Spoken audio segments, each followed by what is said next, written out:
Pobres e Nojentas hoje veio a um lugar muito especial, o estádio do Scarpelli, o estádio do Figueirense, o Furacão do Estreito. Para entrevistar quem? Nada mais, nada menos do que um dos maiores ídolos desse clube, Albeneir Marques Pereira. Acompanhe a entrevista e essa conversa gostosa que nós tivemos com Bena. Como é que tu entrou pro futebol? Quer dizer, desde menininho que tu curte futebol, me conta um pouquinho essa tua infância lá em Baldim. Tu acredita que um dia eu fui pequeno? Acredita? Pois é, hoje com quase 2 metros de altura, né? Mas a trajetória é normal de um jogador de futebol. Da grande maioria, 99% dos jogadores de futebol, com essa minha trajetória. Pequeno, jogando pelada, no meio da rua, descalço, alguém passa e olha e interessa, né? Que na época a gente chamava de olheiro, né? Hoje tem outros nomes, né? E então foi assim que me levaram para o Cruzeiro de Belo Horizonte. Eu era muito novo, Eu sei assim, que depois que eu fui para o Cruzeiro tinha muitos jogadores. Eu disputei um campeonato juvenil, né? Juvenil pelo ESAB, que era uma espécie de filial do Cruzeiro. O Cruzeiro tinha muitos jogadores. Então eu fui vice-campeão mineiro, né? E considerado o segundo melhor zagueiro do torneio. Eu era zagueiro, eu jogava de zagueiro, para tu ver. Aí tal, grandão, né? Chutava para tudo enquanto é lado. E o melhor zagueiro foi o Luizinho, Atlético Mineiro, depois veio a seleção brasileira. Então, em 77 mesmo, eu fui para Manaus. Ainda zagueiro?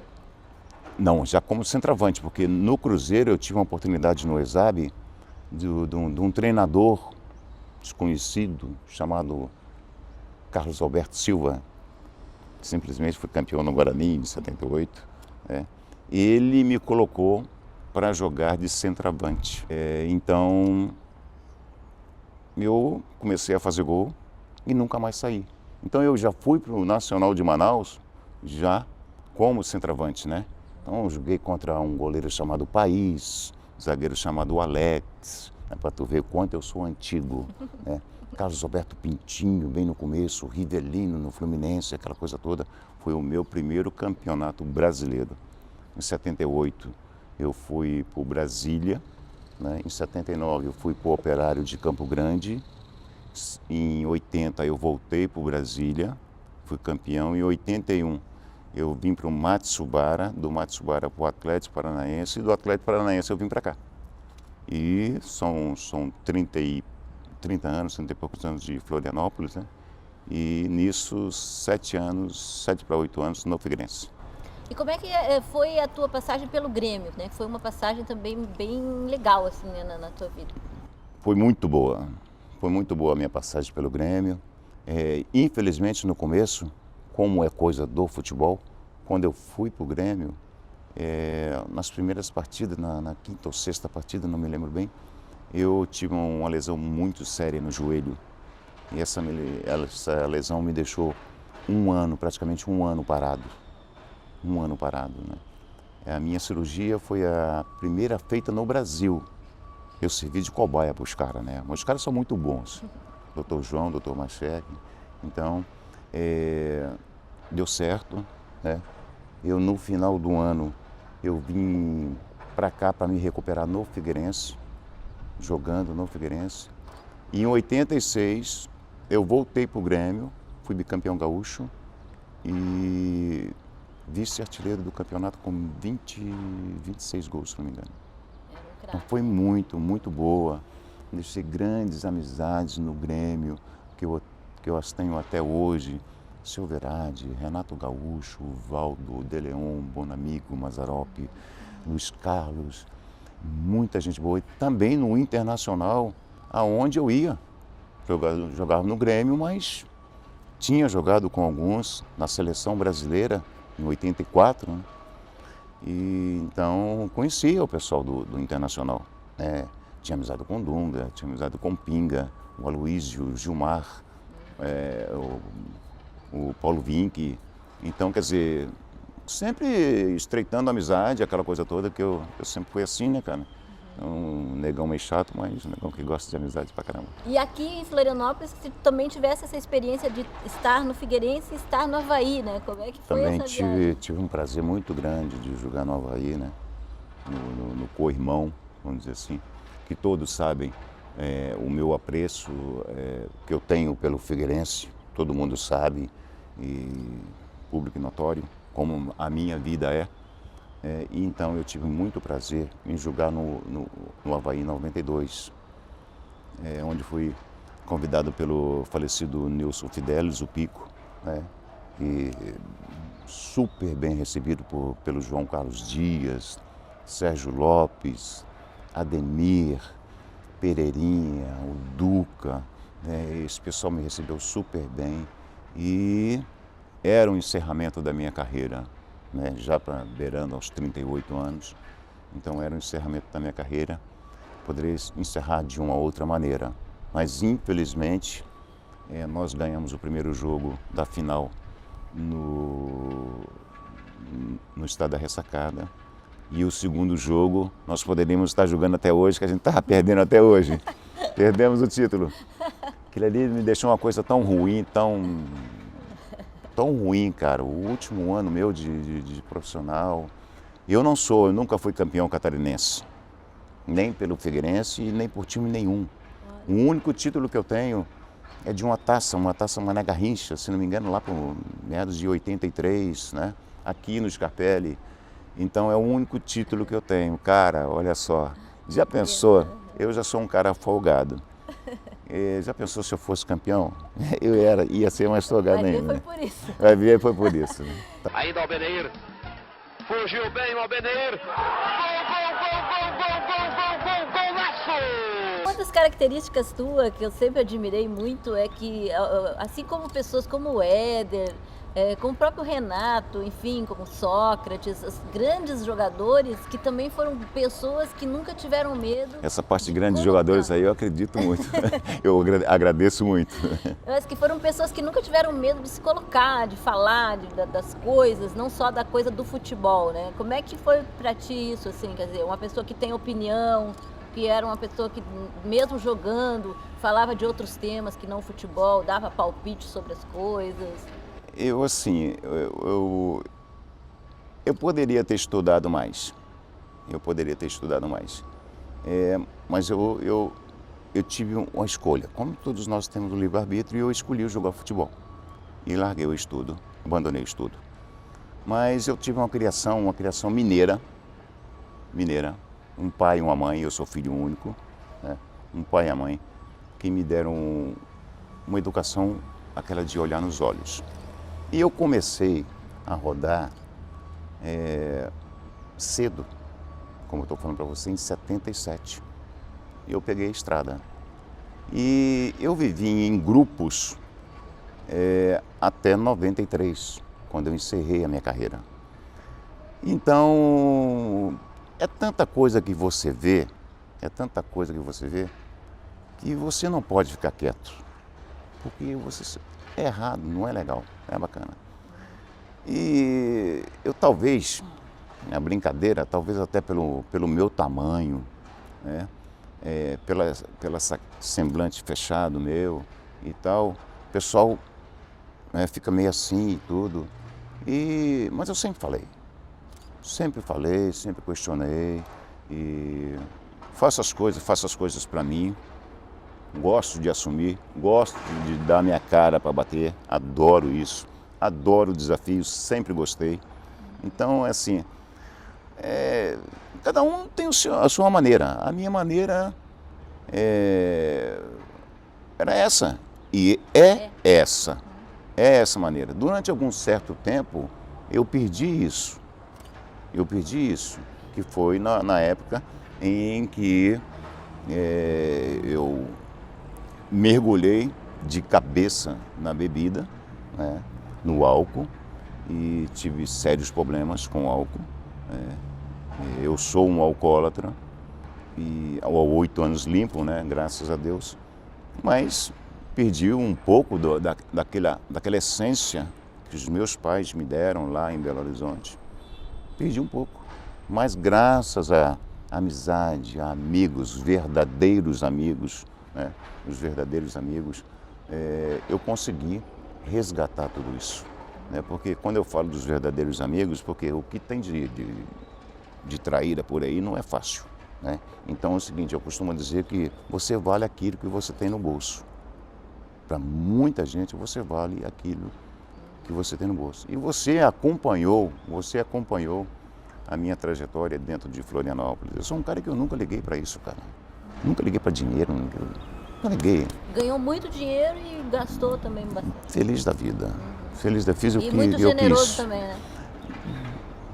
Isso é uma coisa não sei, é uma coisa minha, é uma coisa da minha mãe, do meu pai, da minha essência, do meu passado, sei lá, cara, entendeu? Hoje mesmo eu estava comentando sobre isso, a minha mãe comia com as mãos, cara, comia com as mãos e tudo. A minha avó morava num sítio muito grande, com pés de manga, aquela coisa toda. A casa era de piso, de chão mesmo, chão batido, né? Mas limpinha, sempre asseadinha. Então é essa coisa que você não perde. Né? Então isso eu trago comigo, graças a Deus, que minha mãe, que Deus a tenha num lugar muito legal, muito bacana. Eu sei que ela está lá. Então, não posso perder isso, né? Não.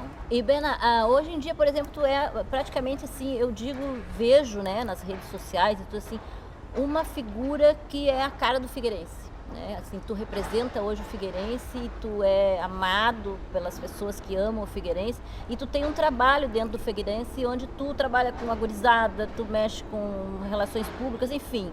Como é que está sendo essa fase agora? O torcedor do Figueirense, e eu posso dizer o pessoal de Santa Catarina, de Florianópolis principalmente, sempre foram muito generosos comigo. Eu nunca fui um craque quando eu joguei, mas eu criei uma identificação, porque quando eu entrava ali dentro eu me transformava muito. Depois de algum tempo, né, de algumas insistências, então eu estou tendo essa oportunidade agora de estar atuando dentro do Figueirense, que na verdade nem eu mesmo sei o que eu faço dentro do Figueirense. Me colocaram para dar uma força para as categorias de base, aquela coisa toda, mas de repente vem o pessoal do marketing e pede para dar uma força, estou junto. De repente vem um pessoal dali e pede para dar uma força, estou junto, né, e tal. Tudo em prol, em benefício ao clube, ao Figueirense. Eu sou figueirense, ponto. Então, em tudo, e também agora, né, com um pedido do Agel, né, depois do jogo do Cruzeiro em Belo Horizonte, no jogo no Sport Já, eu já estava batendo papo, trocando ideia com o Agel. A gente tem assim, uns pensamentos muito iguais, né, muito legal, muito bacana e tudo, como tem que ser conversado realmente com o jogador de futebol. Porque o jogador de futebol é cheio de frescura, cheio de coisinha, né? Então tem que saber conversar. Então a gente está fazendo isso também, estou fazendo isso com a Agel, tem dado resultado. O pessoal tem uma recepção muito boa comigo, né? Pela minha história dentro do clube, pela minha história até no futebol brasileiro. O pessoal ouve bastante, aquela coisa toda, e tem dado certo. Então eu estou muito feliz, muito satisfeito de poder, não sei, o nome que eu dou a isso seria um elo em uma corrente que cada dia que se passa se fortalece mais. Né? Então é o torcedor, é o conselheiro, é o pessoal da imprensa. Então, conversando com um, com outro, para fortificar cada vez mais o nosso time, o nosso clube, né? Fortificar cada vez mais o Figueirense. Então, esse é o trabalho que eu faço, de estar entregando uma camisa para um, indo numa festa, indo no encontro, indo aqui, indo ali, é que vamos lá, Bena, vamos lá, sempre representando, né, com muito orgulho, o Figueirense. E me diz uma coisa, Albenir, como é que tu avalias hoje o futebol brasileiro, assim? Tu acha que está muito diferente assim, dos anos 80, assim, onde a gente tinha um futebol que ainda tinha um pouco dessa arte, dessa coisa, dessa malandragem brasileira gostosa, e hoje mais um pouco na técnica e tal? Como é que tu vê isso tudo? Helene, mudou muito, né? Muda muito. São épocas diferentes também, né? São épocas diferentes. Então, naquele tempo, por exemplo, a gente subia a escada do Orlando Scarpelli com os jogadores nas costas. Hoje em dia, não se faz mais isso. Hoje em dia, com uma gota de sangue, você bota o jogador para descansar, para repousar, o secar. Então, naquele tempo, eu me lembro do Vanusa, o Vanusa saía do vestiário, no treino com chuva, frio de manhã cedo, ele saía dando chute para cima na bola, aquela coisa toda. Hoje não existe isso. Hoje tudo é metodicamente. Então mudou muito. E aquela paixão parece que se foi embora. Se foi embora. Por quê? Antigamente você via um jogador ralando, correndo atrás, dando carrinho, dando voadeira nos caras, entendeu? E tal. E hoje não. Hoje o futebol é comércio, virou comércio. Então você vê que não tenho nada contra, cada um faz o seu contrato, mas infelizmente de um lado atrapalha. Atrapalha o quê? Atrapalha o clube. Então, quer dizer, hoje o pessoal ganha aí 60, 70, 100, 150 e tu vê, o cara tá aqui em cima, assim, pô, brincadeira, aí se contrata outro, chega num ciclo. Aí o treinador está com o quê? O treinador está com 40 jogadores. Como é que ele vai formar um plantel? Como é que você vai trabalhar com 40 cabeças que pensam diferente? É complicado. Tem essa cultura também do treinador. Perdeu 3, está fora. Isso é uma coisa que perdeu 4, está fora. Pô, então os caras não faz um trabalho. Não faz um trabalho, né? Então nós temos exemplo... 1000 exemplos aí, manda o treinador embora. Porque é mais fácil mandar o treinador embora do que você pagar uma rescisão de 1 milhão, 1,5 milhão. Aí você vai negociar com o jogador para poder o clube ficar pagando 10, 15, 20 anos o jogador com um salário absurdo. Então, por quê? Por causa das rescisões. Então, quer dizer, o futebol mudou muito, virou um comércio muito grande, infelizmente. Eu não vejo, a não ser que tenha uma batida de martelo muito grande, eu não vejo como mudar. Infelizmente não vejo como mudar. Agora temos exemplo aí, o Brasil deu esse vexame enorme na Copa do Mundo, um vexame enorme, né? Então se passa muita coisa pela cabeça da gente, né? Puxa vida, o que fizeram com o Barbosa na Copa de 50? E agora? O que será feito com esses jogadores que perderam no Maracanã de 7? Porra, é brincadeira. E aí? O Barbosa perdeu de 2. Levou um gol esquisito no Maracanã, né? Quer dizer, morreu crucificado. Então, quer dizer, mas cada um pensa aí de uma maneira, o futebol evoluiu, quer dizer, não tem que evoluir, o futebol não tem mais nada para inventar. Não tem mais nada para inventar. O que tem que evoluir é a cabeça das pessoas que dirigem o futebol brasileiro. Estão vendo que estão acabando com o futebol brasileiro. Então é jogador com 12, 13 anos saindo, já sendo vendido, e daqui a pouco não dá certo, é jogador que não dá certo, daqui a pouco volta, mas volta ganhando um salário enorme. E aí, como é que faz? E aí o nosso futebol fica assim, fica pobre, já não é como se dizia antigamente, o primeiro do mundo, não é o Brasil mais. Então tem outros países na frente, né? A Alemanha, por exemplo, né? Que pratica um futebol muito bonito. Um futebol o quê? Futebol coletivo. Um futebol coletivo. Então, tu não vê isso muito por aí. Um futebol coletivo. Se perde também. Mas é um futebol bonito, vistoso, que dá gosto de jogar. Então, hoje em dia, infelizmente, no Brasil, de repente, estou vendo umas peladas aí que não dá. É a evolução dos tempos. Então, tem que evoluir, o tempo evolui, mas a cabeça do pessoal que dirige continua pequena. E isso vai fazendo com que a torcida se afaste, né? Exatamente. Então, futebol é caro. Futebol é caro. Futebol não é barato. Para fazer futebol é caro. Então o pessoal, bota ingresso a R$5. Espera aí, mas como é que você vai botar assim, 5, 10, 15 reais se você tem no seu time um jogador que ganha 150? Ou 2, ou 3, ou 4 jogadores. Quer dizer, 4 jogadores, 150. Pô, e o plantel todo? Os outros não recebem nada? Então atrasa pagamento. Então é isso, tem que ter receita, tem que ter televisão. A televisão que cobra, a televisão que paga X para um, X para o outro, Y para o outro, são cotas. Então aí existe uma disparidade muito grande. Série A, Série B, Série C, Série D.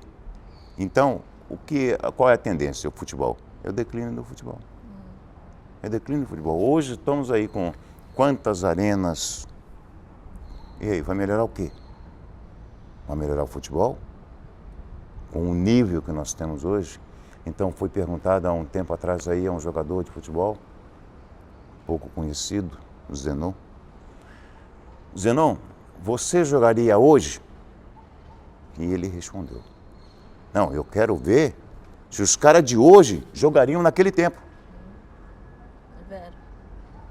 Inverteu a coisa. Mas não é verdade? Quer dizer, jogar antigamente, jogadores espetaculares nós tínhamos. Hoje, a escassez, a gente cai é a minha opinião, a gente cai num absurdo de fazer uma Copa do Mundo em cima de um jogador. Em cima de um jogador. Isso é um absurdo. Isso é um absurdo. Já não se está praticando um futebol coletivo. Para você fazer uma Copa do Mundo em cima de um jogador, e se esse jogador tem problema, o que acontece? Cadê o coletivo? Cadê o grupo? Vai para o espaço. Foi o que aconteceu, literalmente, com o Brasil. Bom, a gente podia ficar falando um monte, mas a gente tem que terminar. Se você quiser, eu fico. Eu queria te perguntar o seguinte, o que tu diria para um guri que está aí sonhando em ser jogador hoje no Brasil, assim, com a trajetória que tu teve, com teus momentos de glória, com teus momentos de queda, com a tua subida de novo, assim, o que tu diz para um guri desses nessa análise que tu acabou de fazer do futebol? Continue correndo atrás do seu sonho, cara. Continue correndo atrás do seu sonho. É assim, de repente, o cara não dá para um jogador de futebol. Quer dizer, vai ficar enganando, né? Vai ficar fazendo 400 peneiras e em clubes, tem clubes que cobram de jogador, transferência, isso aqui, tem clube que cobra, pelo esse Brasil fora aí, tem clube que cobra, tá? O jogador tem que pagar para jogar, entendeu? Quer dizer, e no nível, Série C, Série D, paga-se para jogar. É um absurdo. Então, quer dizer, mas continue, corra atrás do seu sonho. Eu tenho comentado muitas vezes com os meninos, de repente, se não for um jogador de futebol, mas que seja um bom cidadão, que seja uma pessoa do bem, de bem. De repente, você não vai ser um jogador de futebol, mas você pode ser um médico, um dentista, um veterinário, um gari. Você pode ser.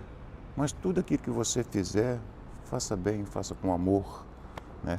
Faça com carinho, que você também vai ser bem-sucedido. Tudo que você faz com amor e com carinho, você é bem-sucedido.